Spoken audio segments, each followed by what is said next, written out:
बंगाल में विधानसभा चुनाव के नतीजे आ चुके हैं, लेकिन चुनाव नतीजों के बाद बंगाल में वही खूनी खेल जारी है जो चुनाव से पहले भी देखने को मिलता था, जिसके लिए बंगाल हमेशा से बदनाम रहा है। बंगाल चुनाव नतीजों के बाद अब तक 3 हत्याओं की खबर सामने आ चुकी है। हैरानी की बात है, उसमें बीजेपी नेता और मुख्यमंत्री की कुर्सी के सबसे बड़े दावेदार माने जा रहे शुवेंदु अधिकारी के पीए चंद्रनाथ रथ का भी नाम शामिल है। और अब इसी से जुड़ी एक बड़ी खबर सामने आ रही है।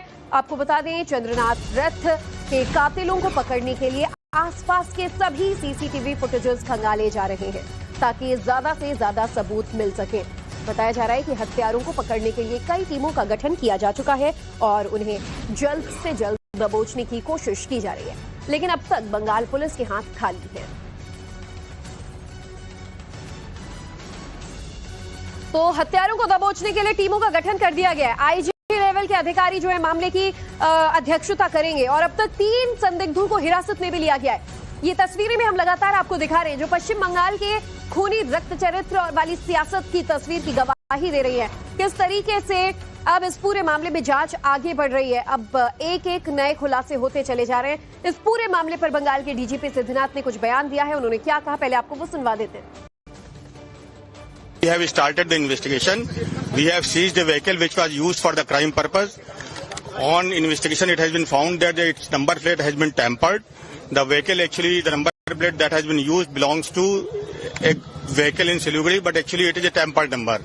We have seized from the spot few fired cartridges. तो जांच शुरू हो चुकी है, कहना है अधिकारियों का। वहीं शुवेंदु अधिकारी के पीए चंद्रनाथ रथ की हत्या पर अब तक क्या क्या अपडेट्स हैं, चलिए हम आपको पहले विस्तार से बता देते हैं। पोस्टमार्टम की रिपोर्ट आ गई है। पोस्टमार्टम में ये कंफर्म हो गया है कि चंद्रनाथ को 3 गोलियां लगी थी और हत्याकांड में ग्लॉक 47 एक्स पिस्टल का इस्तेमाल किया गया था, जिसकी कीमत 6 लाख रुपए।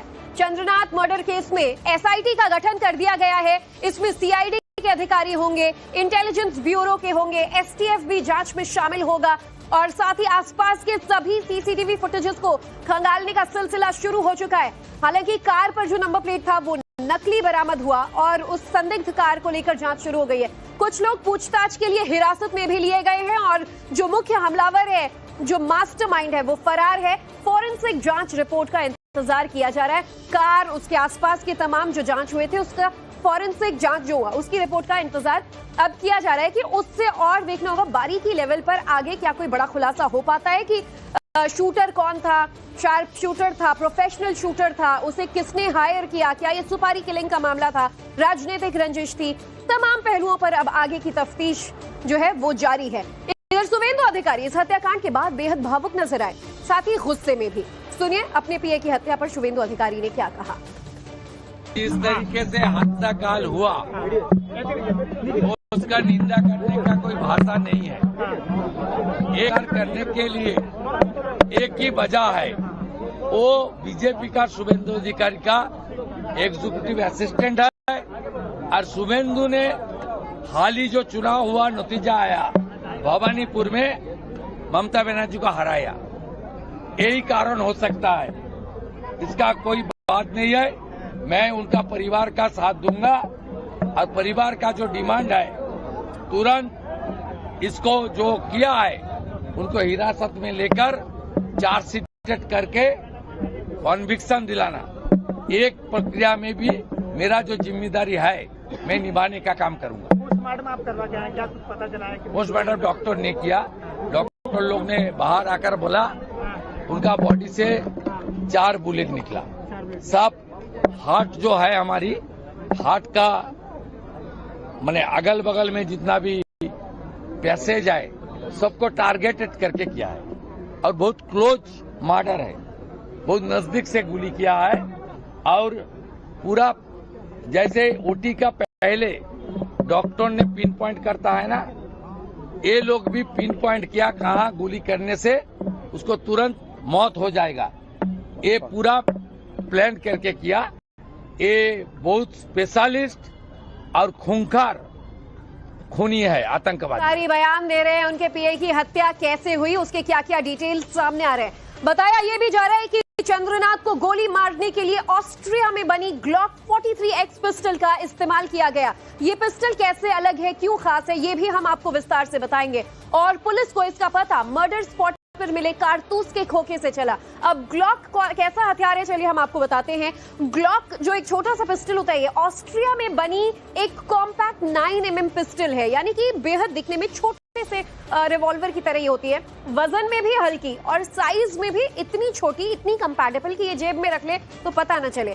इसका वजन महज 465 ग्राम है, यानी कि सोचिए आधा किलो भी नहीं, और इसे आसानी से छिपाया जा सकता है। ग्लॉक 43X ये पिस्टल अपराधियों और सुरक्षा एजेंसियों दोनों की पहली पसंद होती है जो ऑस्ट्रिया में बनती है, यानी कि ये प्रोफेशनल शूटर्स थे और इनके पास ग्लॉक 43X था।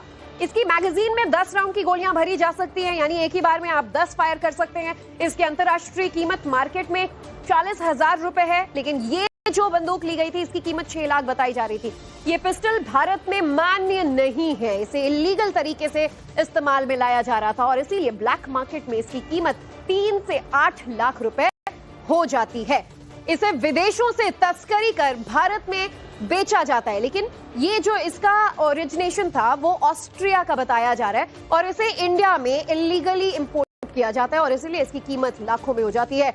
पश्चिम बंगाल में चल रहा है इस खूनी रक्त चरित्र पर तमाम अपडेट्स हमने कल दिन भर आपको पहुंचाए। हमारी टीम दिन भर ग्राउंड जीरो पर थी, रात भर ग्राउंड जीरो पर थी। अब सुबह सुबह सभी अपडेट्स के साथ रविकांत राय हमारे साथ जुड़ गए हैं, सहयोगी विद्यानाथ झा भी हमारे साथ जुड़ चुके हैं। हम अपडेट्स लेंगे। विद्या, एक तरफ भावी मुख्यमंत्री के तौर पर देखा जा रहा है शुवेंदु अधिकारी को आज बीजेपी मीटिंग भी करेंगी। निश्चित तौर पर अब भारतीय जनता पार्टी को इंतजार होगा कि सत्ता में आए और अपराधियों के खिलाफ एक एक कर कार्रवाई शुरू करें, जो तमाम बड़े नेता कह भी रहे हैं। लेकिन इस हत्याकांड से जुड़ा क्या कुछ लेटेस्ट अपडेट? देखिए, कुछ बातें साफ हो गई हैं इस हत्याकांड को लेकर कि ये एक सोची समझी प्लान तरीके से घटना को अंजाम देने वाली वारदात थी। इस हत्याकांड में विदेशी पिस्टल का, जिसका कल जिक्र हो रहा था, पोस्टमार्टम रिपोर्ट के बाद इसकी पुष्टि हो गई है कि उसी पिस्टल का इस्तेमाल किया गया। दूसरी सबसे बड़ी बात कि शुवेंदु अधिकारी के सबसे करीबी व्यक्ति को गोली मारने का मतलब एकदम क्लियर है कि ये कोई हल्की फुल्की साजिश नहीं, ये कोई झड़प नहीं है, बल्कि एक बड़ी साजिश है और बड़ा मैसेज देने की कोशिश है। इस हत्या के पीछे जो भी लोग हैं उनका नाम अभी तक खुलकर सामने नहीं आया है। जांच एजेंसियां, पुलिस इस मामले की जांच में जुटी हुई है। कल सूचना मिली थी कि 3 लोगों को डिटेन किया गया था जिनसे पूछताछ की गई थी। कुछ चश्मदीद हैं इस पूरे मामले में, उनसे भी जानकारी ली गई है। लेकिन अभी इस पूरी साजिश के पीछे कौन लोग शामिल हैं? क्या ये एक राजनीतिक हत्याकांड है या अभी तक ये साफ नहीं हो पाया है। रविकांत का रुख कर लेते हैं। रविकांत, अब तो वो बाइक भी बरामद हो गई है जिस पर जो गोली चलाने वाला शख्स है वो मौजूद था। अब वो प्रोफेशनल शूटर था, कौन था, इसकी जांच की जा रही है। लेकिन 3 संदिग्ध जो हिरासत में हैं, क्या उनसे आगे के किसी पहलू या किसी तार को जोड़ पाई है सुरक्षा एजेंसियां?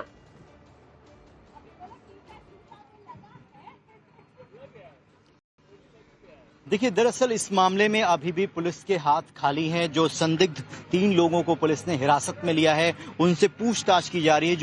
जो फोरेंसिक ने एविडेंस इकट्ठा किए हैं उनकी कड़ियां जोड़ने का प्रयास किया जा रहा है। इस पर लगातार पश्चिम बंगाल की पुलिस के ऊपर बहुत दबाव है कि वो जो हत्यारे हैं उनको खोज कर निकाले। लेकिन इन सब के बीच में मैं परेड ग्राउंड में हूं और यहाँ की तस्वीरें मैं आपको दिखा रहा हूं, क्योंकि कल जो ऐतिहासिक लम्हा यहाँ पर होगा, कल ओथ टेकिंग सेरेमनी इसी ग्राउंड में होगी और यहाँ देखिए तैयारियों को भव्य रूप दिया जा रहा है। और कल 11 बजे देश के तमाम बड़े नेता, बीजेपी रूल्ड स्टेट के सभी मुख्यमंत्री, प्रधानमंत्री नरेंद्र मोदी सब यहाँ पर इसी ग्राउंड में मौजूद रहेंगे। देखिए किस तरीके से परेड ग्राउंड को तैयार किया जा रहा है